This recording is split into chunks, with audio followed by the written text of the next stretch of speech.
Hi everyone, this is Demel Gonzalez of Heartwood Financial Services. Hey, thanks for joining us for another edition of our financial wisdom video. Today we're going to try to tackle the question, what should be your focus? The outcome or the process? So I'm going to talk a little bit about that and what some people that are excellent in their field have also thought about this topic.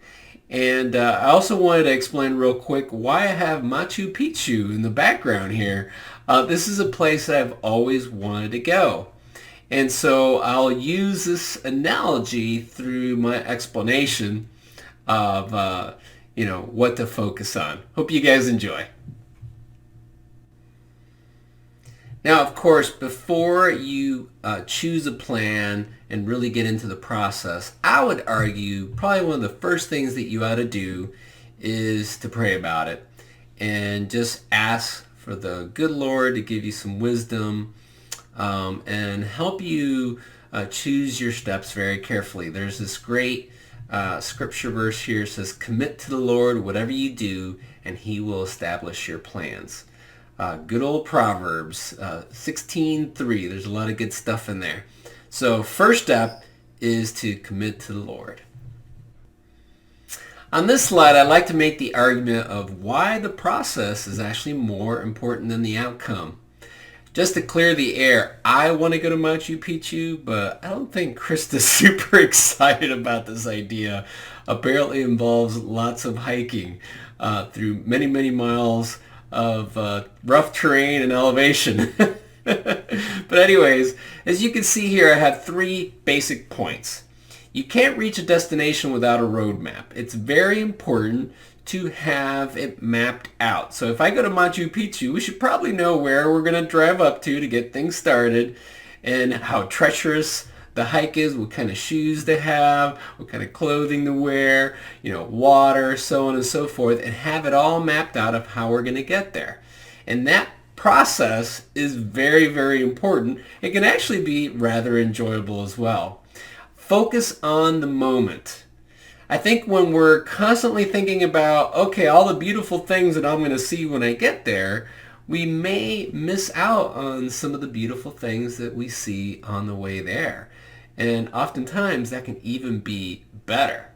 And so when you think of the process and you focus on that, I think you tend to focus more on every day, make this your best moment, or in our walk, as we look around, just enjoy the beauty.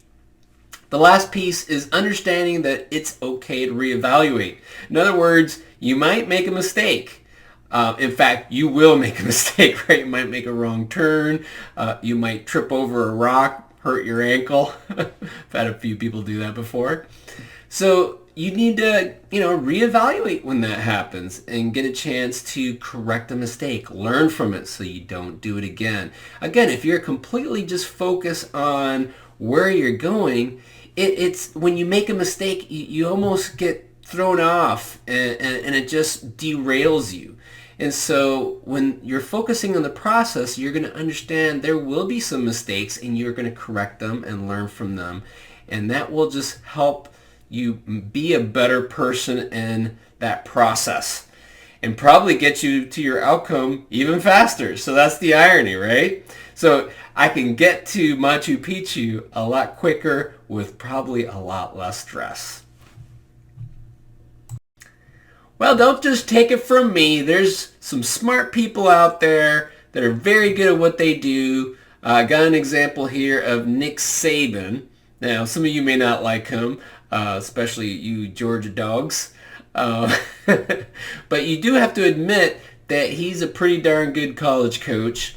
And he has a very famous quote, "Know what you want to accomplish and focus on the process rather than the outcome." So there's people that are at the top of their field that have also used this idea of focusing on the process rather than the outcome. And so I wanted to stress that in this time of crazy volatility, because sometimes it seems like we are not heading in the right direction. But when you focus on the plan that we have and you focus on the process of getting to your goals, that can actually be a lot more important. We'll talk about that here in a minute. So Demel, these are great life tips. We really appreciate it, but what does this have to do with you and our investments? So let me give you the tie-in here. Heartwood has a process. Man, that took me a long time to spit that out. Sorry. Heartwood has a process, and it is carefully crafted. It starts with putting together a plan based on your goals and aspirations, your time frames, your risk tolerances, your particular situation. And then it's implementing that plan through a process of choosing your investments and how to manage the investments, trading in the account, and all the things that go on to try to achieve the best results as possible. That process is a process that is written and is adhered to and is worked on. And you know, we do make mistakes from time to time, and we learn from them, and we correct course, and we're constantly focusing on that process to make it better. And so what I want you to know is that when things aren't working exactly the way you'd hoped, there is a process. We're not just, you know, doing one of these and hoping for the best. There's a process that has been proven to work in the past and is adaptive to what's changing. And so I want to encourage you by knowing that there is a process that Heartwood has in putting together your plans and implementing those plans. If you'd like to learn a little bit more and get into the weeds, because you know I don't mind, give me a call, email me, and I'm always happy to share those things with you. But I hope this was helpful and encouraging, and I hope you guys have a great day. Thanks.